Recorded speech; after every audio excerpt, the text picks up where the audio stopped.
your home for Kings talk and so much more. Live and vocal. Allen Stiles on Sactown Sports. 12 o'clock on the dot. I'm in my drop top. If Ja Morant becomes available, should Sacramento consider trading for him? 530 or the 510 says, should the Kings trade for Ja? Does a bear bleep in the woods? Absolutely. That's from the 510. The 530 has an interesting question. Do you guys honestly think the Kings have ever had a bona fide superstar during the Sacramento era? History shows that's how you win championships. This formula ain't going anywhere. Well, I guess that depends on your definition of superstar. I think Boogie probably was a superstar, but superstar doesn't always translate to winning, I guess. You could say that as well.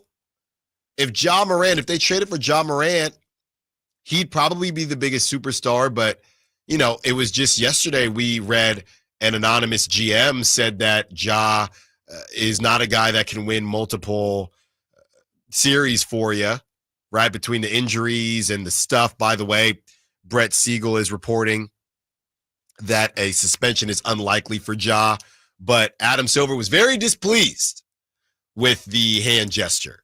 So you have that as well. But it really just depends on your definition of superstar. I don't think De'Aaron Fox is a superstar. I don't think Domantas Sabonis is a superstar. Chris Webber, you could make a case, and Boogie Cousins, you could make a case. But I get what you're saying. 530. There's just not a lot running around. That quote that we mentioned yesterday is part of the Ramona Shelburne story, which I would encourage everyone to just read. It's really, really interesting just what's going on in Memphis right now. Like, as weird as they fired a coach to not placate to a star is in Sacramento, Memphis's situation is weird because they fired assistant coaches, brought in new ones to run this innovative European style of offense, but then they went away from that offense, and Ja Morant didn't like that they were going away from that offense, so then they fired the coach that brought in the offense. Yeah. It's all very interesting what's happening there. But the other detail that we didn't read yesterday is that Memphis's commitment to Ja Morant is much more than lip service. It's not much more than lip service at this point. They can say it as much as they want, but there's doubts around the league about whether Memphis is committed to Ja Morant or not. Yeah, the Grizzlies, they revamped Taylor Jenkins' staff last summer because they wanted to experiment with the new style of offense. They got rid of DHOs and pick and rolls. They hired Isalo, who comes from innovative European offense, emphasizing 1v1 matchups and increased pace. Started 35-16, then players adjusted, and they were losing to elite teams. Went back to the pick and roll offense, which frustrated Ja Morant and others. And then there was fighting on the bench. Zach Kleiman fired him now instead of after a first-round exit because he's hoping Isalo can help clarify the offense that had become muddled in its attempt at radical simplicity. So, my biggest thing there is what's the difference between, and it's tough because Ja wasn't on the court, but what's the difference between the offense in It's a Party in My City time, Ja, and the offense that Ja and the team didn't like with the DHOs and the pick and rolls? What was that offense from 2022? I don't know about that, but what was so interesting about the offense, I think Kleiman, the general manager, was really excited about is this style of offense that Isalo and they mentioned Noah LaRoche, who came from the Spurs in the story. The offense they were trying to run specifically, it was unique, but it was also very different and played to Ja Morant's strengths, which was the most interesting part. I think part of the reason why they did that was in a concerted effort to be like, this style of offense is going to help Ja Morant's game. And they were winning games. Obviously, Ja missed some of them, but they were winning a lot early in the season. And I think they interviewed Draymond in the story, and Draymond's like, yeah, man, this offense is tough to defend. It's like we haven't really prepared for it. So I think the vision was that this new offense they would help Ja Morant. And I think Taylor Jenkins' downfall at the end was going away from that offense, even though players were kind of confused because they had never ran this offense before. Right. Well, it's one of those things where you start losing games, so you make decisions and you make rash decisions and you're looking for answers, right? Throughout this season, you start to lose games and you're looking for answers and you revert back to what you think is going to work, again, to what has worked in the past.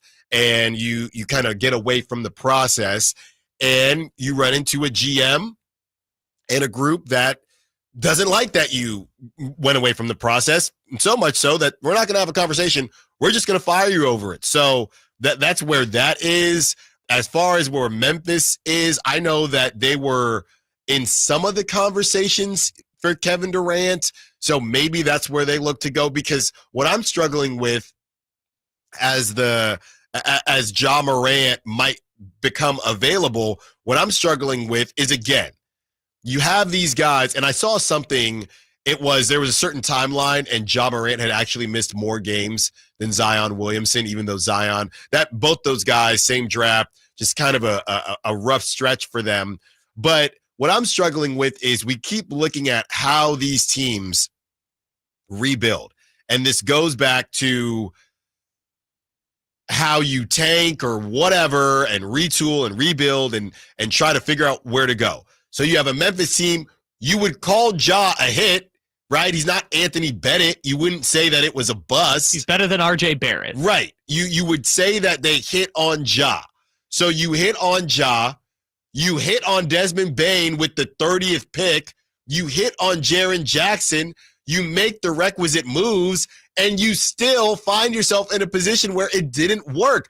This goes back to the whole tanking thing and how tough it is. Oh, we're just going to tank and be OKC. Oh, we're just going to tank and be the Rockets. No, well, you're probably not. Now, again, if on that stretch you get the success that the Grizzlies did have, and they went to a couple playoff series with Ja, don't get me wrong. And if that's the goal, then sure. But this idea of being tanking will end in being a championship contender, that's not really always the case. Well, and people forget, only because they got bounced out of the playoffs and the whole Ja Morant gun suspension, they were the 2 seed right the year that the Kings were in the playoffs. Like, that was not that long ago. Yeah. And last year they had injuries and bottomed out. But to your point about them hitting on the picks, they hit again. Zach Edey at the 9 pick, looking like a great selection. Jalen Wells in the second round. Jalen Wells. That's looking like a great pick. I don't know. Gigi Jackson, I don't know if he's injured or not, but that dude can play too. Santi Aldama was a first-round pick. They had Jake LaRavia. Yeah, Jake LaRavia is the worst one of the bunch. Jake LaRavia, and we're begging for him to get on the court in Sacramento. We're begging for him to stay, and he's the worst pick Memphis had of their last 6 years. So all of that is interesting. It's why I find Memphis so fascinating, because they've done everything right. Yeah. Their problem is they never got a top 10 player in the league that you have to compete for a championship. Yeah. They thought Ja Morant was going to be that.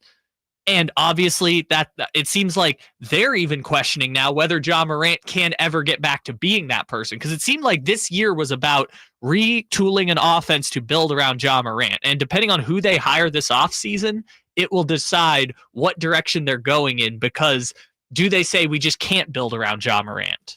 The same thing with the Blazers and Scoot Henderson, right? Kyle asked me the question, is there someone who's going to be a perennial all-star on that team? Because that's where it starts with the tanking. I said there's someone that can maybe be an all-star a couple times, but I was not very confident when I said it. This tanking thing, tanking ain't easy. That's what the streets say. Tanking ain't easy. Look at the Sixers, 916-339-1140. Let's get to Ashley. Wants to be part of the conversation. What's up, Ashley? What you got for us? So not a whole lot, but first off, I want to talk about the Ja Morant situation. Okay. As far as bringing him to Sacramento, I think I would be okay with it if we were going to give up DeRozan, even if we had to touch maybe a first or two, just because he is younger, obviously, than DeRozan. He has had some injury issues, but I think he might be able to fill a role left by De'Aaron's absence. the last thing I want to mention is the other day the radio station was talking about, well, what do Kings fans want from the ownership? And I think it's just them to keep the word that they said that they were going to do when they bought the team, which was, this is our team, and we're going to have basketball people making basketball decisions, and that's not what's happening right now. Mm-hmm. Yeah, thanks for the call, Ashley.